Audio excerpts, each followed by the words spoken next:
Alors, on y va avec la suite des évangiles.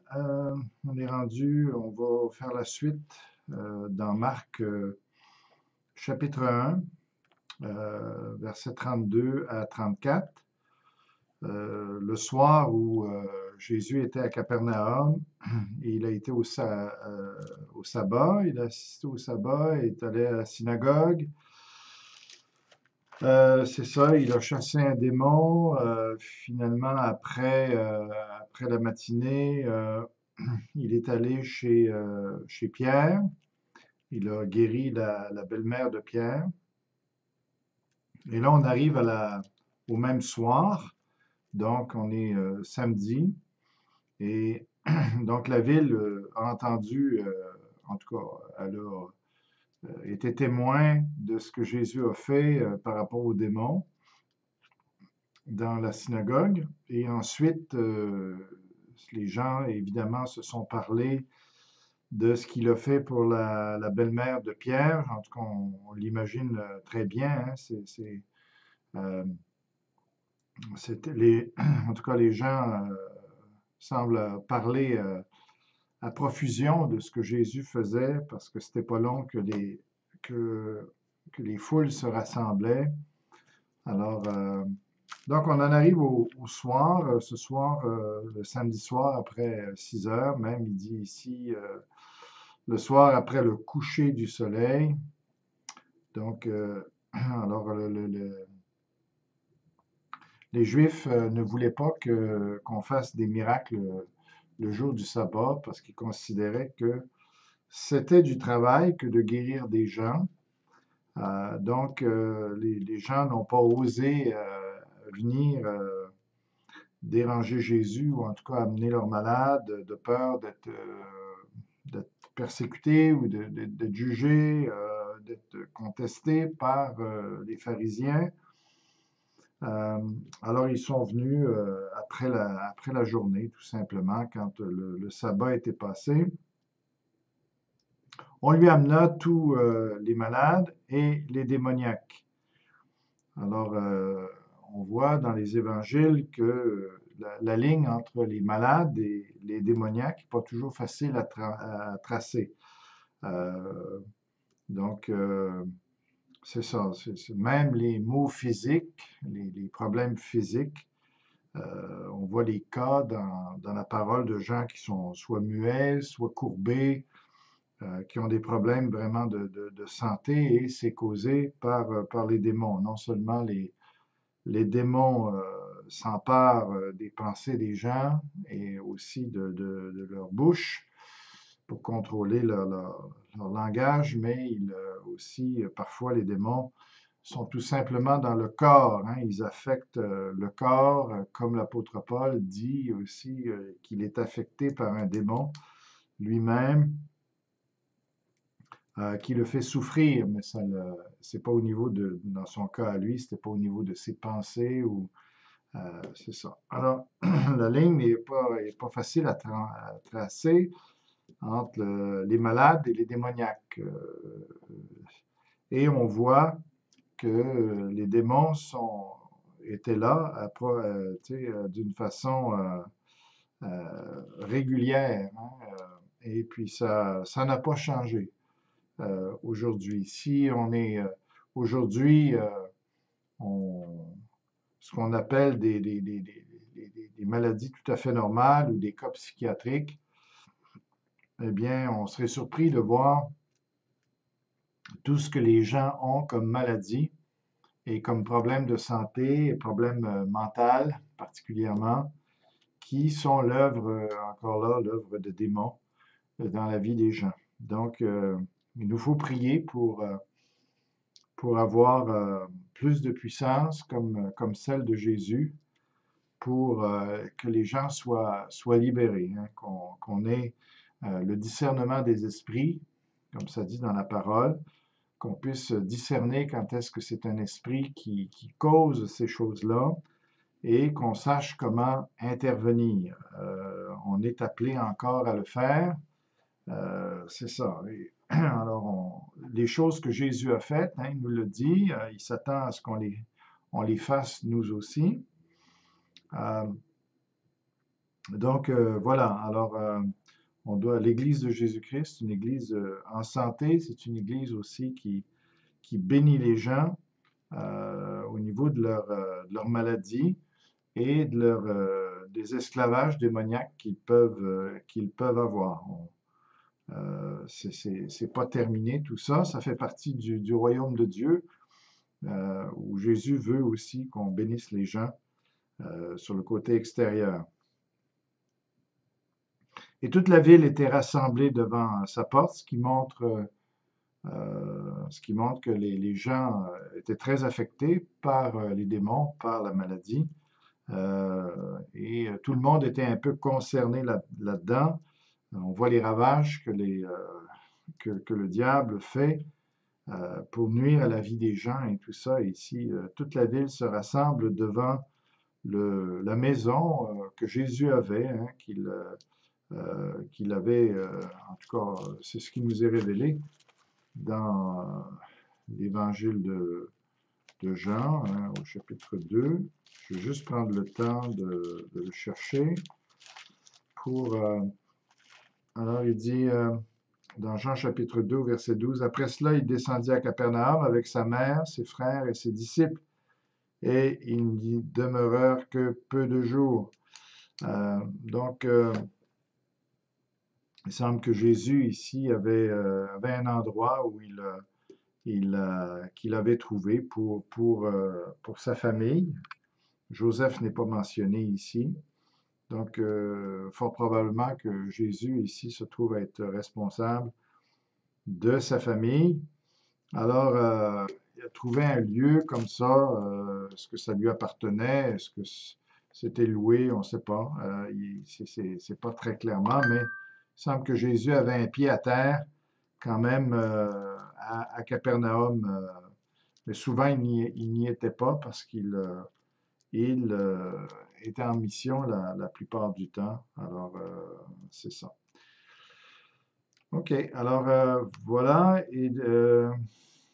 on revient dans Marc et ça dit, il guérit beaucoup de gens qui avaient diverses maladies. Il chassa aussi beaucoup de démons. Euh, et il ne permettait pas aux démons de parler parce qu'ils le connaissaient. Alors ça, c'est intéressant. D'habitude, on permet aux gens de parler quand ils nous connaissent, pas quand ils ne nous connaissent pas.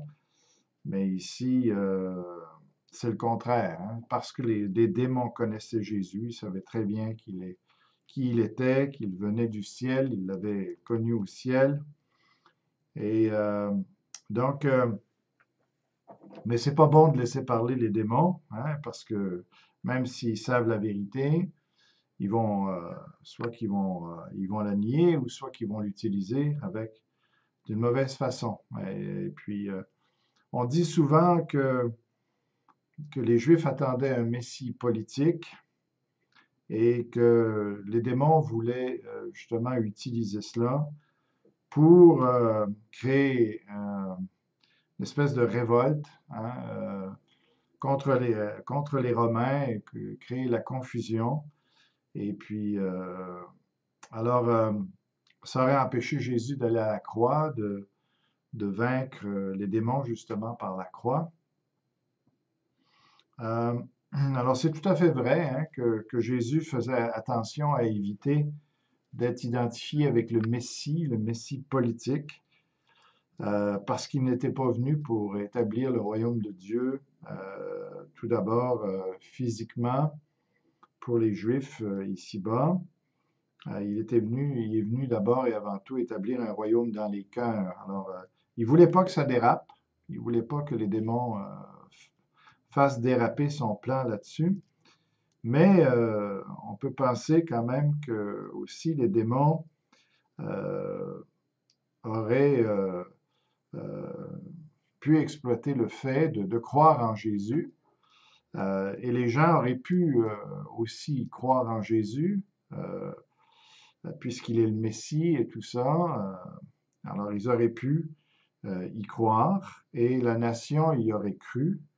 Mais tout ça sans la croix, hein, sans que Jésus aille à la croix. Alors, ça aurait été une foi superficielle, évidemment, puisque c'est une foi que l'homme peut avoir, mais ça aurait empêché quand même le plan de Dieu qui était, il fallait que Jésus aille à la croix, hein. Donc, quand Jésus s'est présenté, il en a donné assez de révélations, il a montré suffisamment assez qu'il était le Messie en accomplissant les prophéties et tout ça, mais il a dosé cela. Alors, ceux qui le cherchaient vraiment étaient capables, par la grâce de Dieu, bien sûr, de connaître qu'il était le Sauveur, qu'il était le Messie, et qu'il devait se repentir, croire en lui et tout ça. Mais en même temps, il n'y en avait pas assez pour que la nation entière croie en lui, et surtout ils auraient probablement ajouté tout l'aspect politique à ça aussi. Mais juste si la nation avait juste cru en Jésus comme leur sauveur, et puis suffisamment l'accepter, en tout cas pour qu'il n'aille pas à la croix, eh bien, c'était pas de là non plus la volonté de Dieu. Jésus devait aller à la croix. Mais ça n'enlève pas la responsabilité des Juifs, ils avaient assez de révélations pour croire en Jésus-Christ, pour les responsabiliser, mais en même temps, ils n'en avaient pas assez, ou en tout cas, Jésus n'a pas tout fait il aurait pu faire, et puis s'il avait laissé les démons parler, ça aurait pu certainement y avoir un succès au travers de ça, mais ça aurait empêché finalement sa croix. Il n'aurait jamais demandé sa crucifixion. Alors, ça aurait été peine perdue, hein, que les gens croient en lui comme le Sauveur sans la croix. Donc, alors, Dieu s'est arrangé, Jésus s'est arrangé aussi pour se révéler, mais pas suffisamment. Et il fallait quand même qu'il aille à la croix pour rendre le salut possible non seulement aux Juifs d'une façon véritable, mais aussi pour les païens qui ne devaient pas être oubliés dans le plan de Dieu. Alors, de toute façon, les démons ici auraient nui au plan de Jésus, que ce soit au niveau politique, en poussant un messie politique, en révolte contre les Romains, ou simplement un messie dans lequel ils croient superficiellement, mais sans la croix, hein. Ils auraient, alors, c'est ça, ils auraient pu mettre leur foi en un Jésus qui était guérisseur, qui chassait les démons, tout ça, mais sans la croix, les démons n'auraient jamais été vaincus totalement. Et puis, alors, c'est ça. Voilà pour cette petite capsule. Ah non, je voulais quand même vous conduire dans les évangiles parallèles, hein, c'est ça, on va le regarder dans Luc 4, verset 40.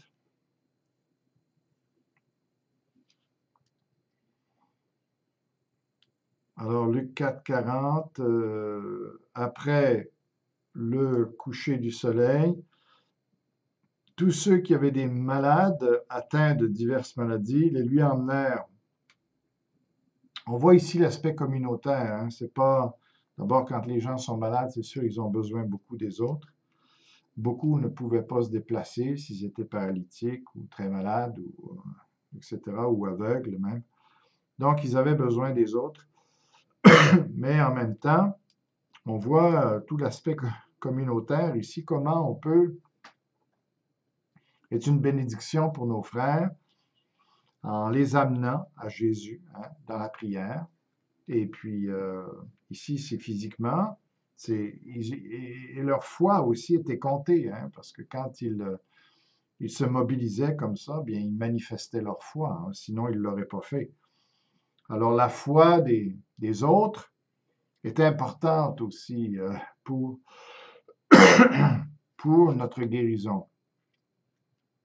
Donc, on met souvent l'emphase le fait qu'on est sauvé par notre foi personnelle, c'est vrai, Pour le salut éternel, il faut que chacun de nous, on croit en Jésus-Christ individuellement.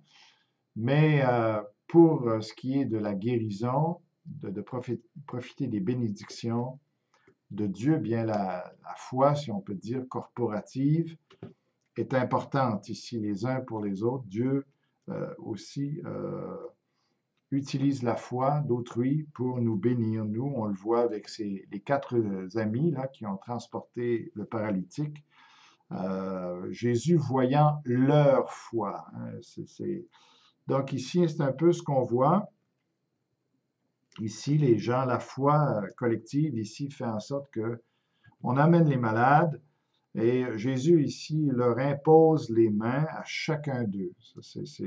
Il voulait avoir un contact personnel, mais aussi on voit que le corps de Jésus est mis souvent fois à contribution. Parfois, il le fait à distance et tout ça, mais aussi le Saint-Esprit utilise le corps de Jésus qui est sans péché, aussi au travers duquel il passe, pour toucher les gens. Dieu veut que la guérison soit quelque chose de relationnel aussi. Ce ne soit pas juste à distance, mais qu'on puisse, en même temps qu'on communique la guérison, qu'on puisse communiquer l'amour, la chaleur humaine et tout ça. Donc, Dieu a voulu utiliser le corps pour amener la guérison dans ce monde. Alors, il imposa les mains à chacun d'eux. On voit que c'est très personnel. Et il les guérit. Des démons aussi sortaient de beaucoup de personnes en criant et en disant, tu es le Fils de Dieu. Alors, on peut, habituellement, Jésus n'impose pas les mains aux gens pour qu'ils soient délivrés des démons. Ça, c'est pour la guérison qu'il impose les mains.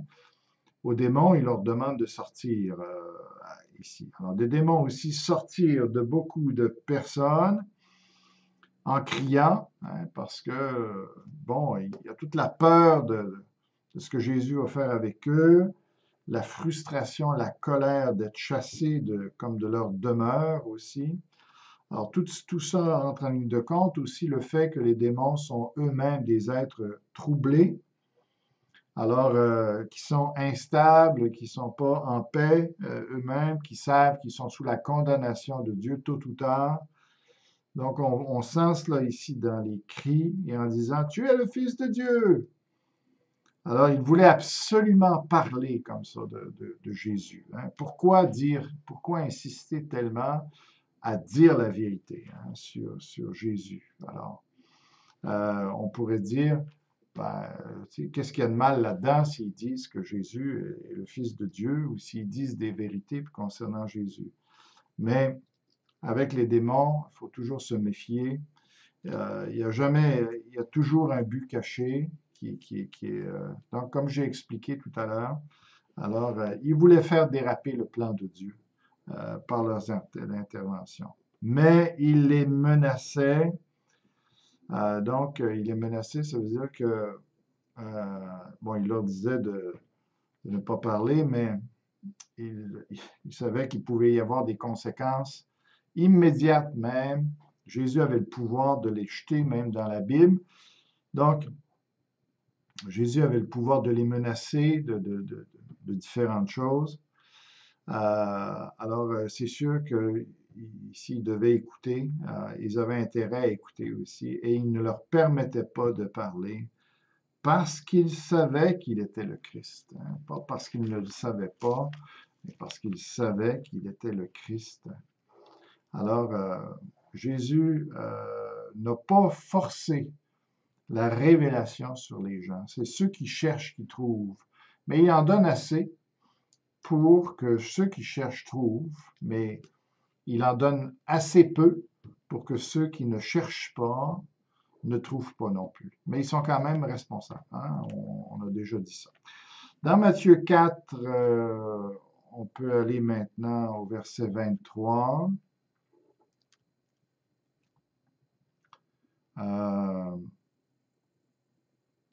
OK, et puis là, on va... c'est ça. Et puis là, ça va introduire la, la deuxième tournée missionnaire de Jésus, la tournée de prédication de Jésus. Et puis, euh, on va on va prendre la prochaine capsule justement pour traiter de euh, de cette deuxième tournée missionnaire. OK? Alors, on va arrêter là pour maintenant.